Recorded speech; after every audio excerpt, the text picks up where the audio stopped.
चौरी चौरा जैसे इंसिडेंट्स आगे चलकर आंदोलन को और ज्यादा हिंसक बना सकते थे और एक वायलेंट मूवमेंट को ब्रिटिश गवर्नमेंट बहुत आसानी से सप्रेस कर सकती थी। इसके साथ ही आंदोलन में अब थकावट के साइंस भी नजर आने लगे थे और ये स्वाभाविक भी था, क्योंकि किसी भी आंदोलन को बहुत लंबे समय तक हाई पिच पर सस्टेन करना आसान नहीं होता।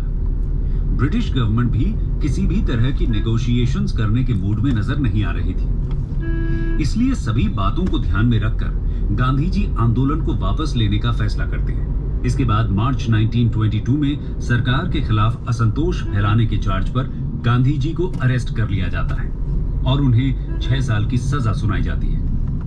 कुछ समय बाद खिलाफत इशू भी अपनी सिग्निफिकेंस खो देता है और इररिलेवेंट बन जाता है, क्योंकि 1924 में टर्की में एक नेशनल रेवोल्यूशन होता है और वहां मोनार्की या खिलाफत को अबॉलिश कर दिया जाता है।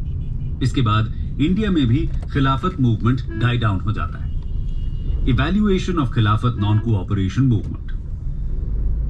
दोस्तों, नॉन कोऑपरेशन मूवमेंट अपने स्वराज के गोल को तो अचीव नहीं कर पाता, लेकिन फिर भी यह आंदोलन एक फेलियर नहीं माना जा सकता, क्योंकि इसने बहुत कुछ अचीव किया था। इस आंदोलन के थ्रू नेशनलिस्ट सेंटिमेंट्स देश के कोने कोने तक पहुंच गए थे।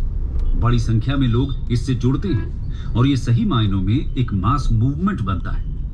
आंदोलन में मिडिल क्लास के कंपैरिजन में पेजेंट्स और वर्कर्स का पार्टिसिपेशन ज्यादा रहता है। इसके अलावा मद्रास को छोड़कर काउंसिल इलेक्शन का बॉयकॉट भी काफी हद तक सक्सेसफुल रहता है। पोलिंग एवरेज सिर्फ 5 से 8% ही रहता है।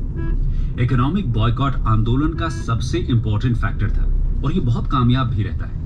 फॉरेन क्लॉथ के इंपोर्ट